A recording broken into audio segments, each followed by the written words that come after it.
सिं बे मोजां जादों थिगैनो दं आरो अन्यखौबो बुङाखै बेयावनो दायथ'बो होबाय थिगैनो दं नाथाय जोङो बेनिख्रुइ रासिन दा घटना नेहाथारिया बुंदों दा मिथियो बिथांमोना बेनिफ्राय आरो बिथाङा बुंबावदों एनरलमेन्ट ड्राइभनि खोथाखौ एसएमएसनि खोथाखौ बुंदों नङा होमबा बबे दं टिचाराबोथ' साननांगौ आंनि स्कुलाव गथ'आ गैला इउएन एकाडेमि आरो बाथौ आश्रमनि थाखायसो जाबाय नामा ना मा खारनाव जादों बेखौथ' टिचारा मिथियोथ' जोंनि खोथाया जाहैबाय एनरलमेन्टआ मानो खमायलांदों बे गथ'आव सानैल' थाखाय जोनोम होनायनि थाखाय नङा आसलते दा गथ' बे डिटेलखौ नेहाथारिया बुंगोन आरो मोनसे खोथाया जाहैदों मेगन मेसेबनानै एटेन्डेन्सआव सहि होनाय जों दाख्लै चिफखाय आरो माबायाव प्रथमयाव नुदों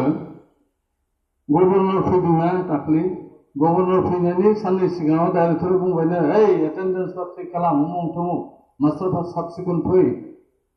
बाराद्राय हावाइ सेन्डाल माबा माबि गाननानै फैना गभर्नरनि हिन्जाव गभर्नरा हाबफै बाराद्राय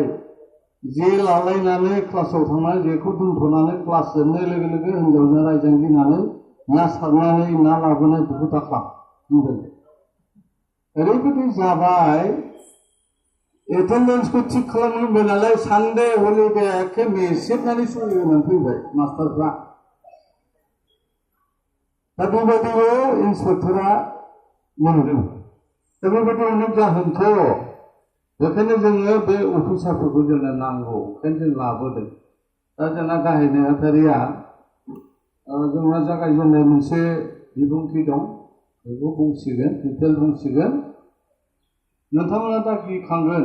जे बिटिएडि एलेकायाव माबायदि गथ'फोरनि एनरलमेन्टआ मारै खमायलांखो मेट्रिक आनजादाव मानो खमायलांखो